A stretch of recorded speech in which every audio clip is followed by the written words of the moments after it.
Hello, c'est Mathilde de la petite épicerie. On va réaliser ensemble une paire de boucles d'oreilles en véritable perle Miyuki. C'est un super projet pour apprendre à tisser ses bijoux, puisque dans la boîte on retrouve tout le nécessaire. On a la notice pas à pas au format papier, dans lequel on retrouve au niveau du matériel une aiguille à perles. Elle est tenue par du ruban adhésif pour éviter qu'elle ne se perde dans la boîte. On retrouve également dans cette notice le modèle du tissage. On a des perles Miyuki dorées à leur fin et terracotta, du fil doré pour tisser et 2 attaches de boucles d'oreilles également dorées à leur fin. Et le meilleur pour la fin, c'est le tapis de perlage en silicone qui est super pratique parce qu'il adhère à la table et il évite que les perles ne se retrouvent éparpillées partout au sol ou sur la table. Le gros avantage, c'est qu'il est réutilisable pour tous vos futurs projets de perles. Alors c'est parti! Avant de débuter le tissage avec les perles Miyuki, je vous montre avec de grosses perles rondes. Ça vous permettra de mieux comprendre le schéma du tissage. Sachant que sur notre schéma, il faut enfiler 12 perles Miyuki, mais ici pour le test, je vais en enfiler seulement 6, puisqu'elles sont plus grosses. Mais je veille à bien alterner les couleurs pour avoir un effet damier. Cette première suite de 6 perles, elle représente la première rangée de notre schéma sur la notice. Ensuite, on continue sur la seconde rangée. Pour ça, j'enfile 2 nouvelles perles en alternant les couleurs par rapport aux 2 dernières perles de la première rangée. Pour vraiment faire notre effet damier, vous l'aurez compris. Ensuite, je repasse dans les 2 dernières perles de la première rangée. Je tire bien mon fil. Et on repasse une seconde fois dans tout ça pour bien solidifier le tout. Vous verrez au début, la base elle n'est pas très droite, c'est pour ça qu'il ne faut pas hésiter à repasser plusieurs fois dans les rangées et de bien tendre votre fil. Une fois nos 2 premières perles de la seconde rangée enfilées, on vient enfiler cette fois une seule perle. Donc on repasse dans la perle juste à gauche de la première rangée qui est sur le même niveau que la perle qu'on vient d'enfiler. Et de nouveau, on repasse dans la perle rose et on continue ainsi jusqu'à obtenir 6 perles sur cette seconde rangée et 12 selon le schéma de la notice.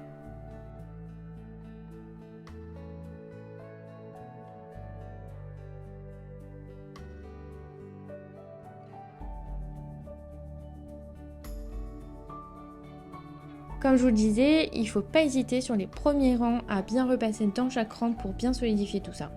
Et surtout pour bien aligner toutes nos perles Miyuki.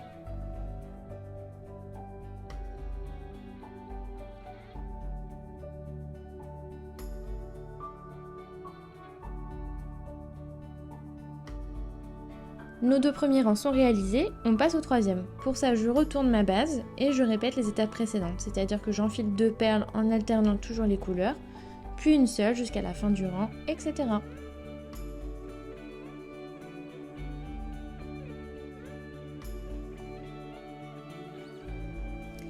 Maintenant qu'on s'est exercé, on passe au tissage avec les véritables perles Miyuki. Donc l'avantage c'est qu'elles sont parfaitement régulières, mais elles sont petites. Donc prenez votre temps et n'hésitez pas à regarder plusieurs fois la vidéo avec les grosses perles.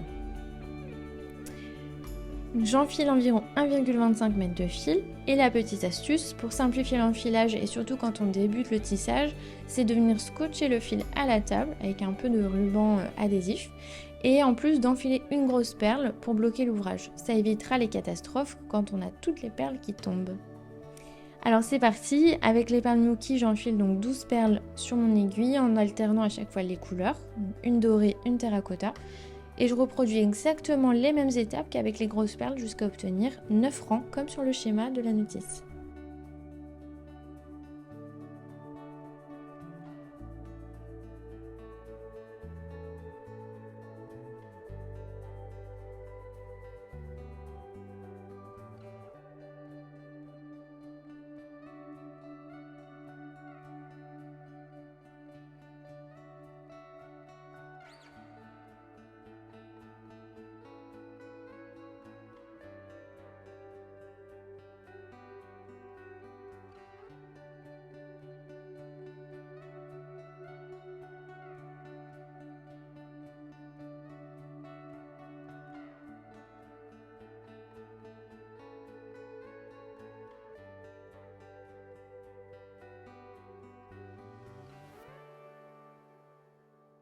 Une fois la base terminée, on vient réaliser les diminutions du haut de la boucle. Ce sont les 2 lignes plus étroites qui se situent au-dessus de la base sur la notice.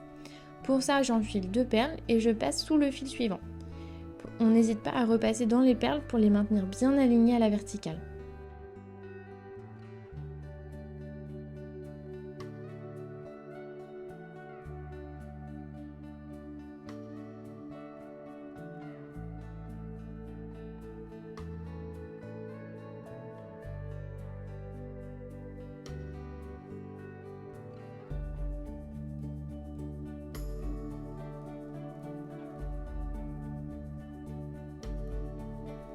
Je continue en passant sous le fil suivant, j'enfile une perle, je repasse dedans, ainsi de suite jusqu'à obtenir une ligne de perles comme sur le schéma.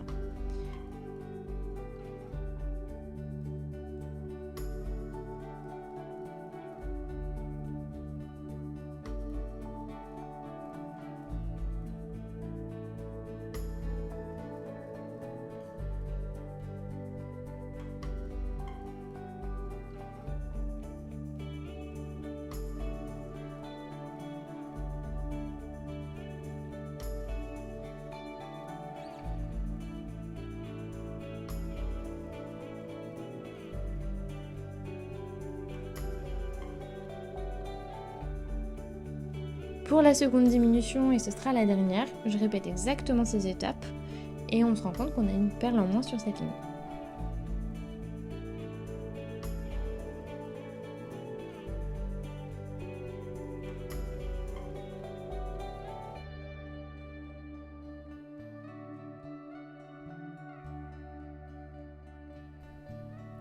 Une fois la base et les 2 lignes de diminution réalisées, on va venir camoufler le fil restant en le passant dans plusieurs perles.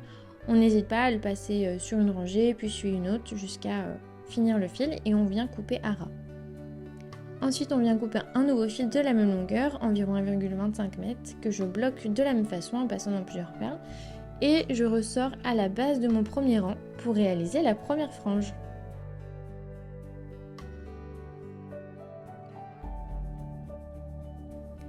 J'enfile une vingtaine de perles dorées et je repasse dans toutes les perles sauf la dernière pour bloquer la frange.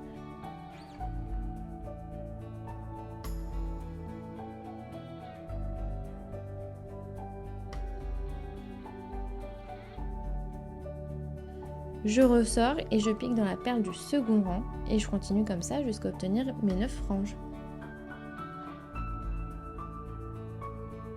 Je vous conseille de ne pas trop serrer vos franges pour que les perles tombent bien les unes sur les autres de façon régulière et qu'elles suivent vos mouvements.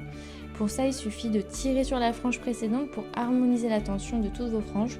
Vérifiez bien avant de fixer votre fil. Une fois que vous êtes satisfaite du rendu, on vient bloquer le fil en le passant encore une fois dans plusieurs perles et on coupe à ras.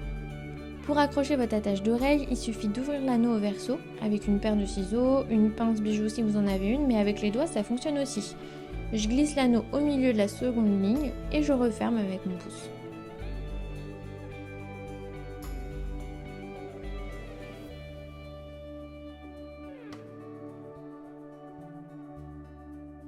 J'espère que ce tuto vous a plu. Pour recevoir un projet créatif tous les mois, il suffit de s'abonner à la box mensuelle Make It Make It. Le lien se trouve dans la description. Bonne création et à bientôt sur lapetiteépicerie.fr.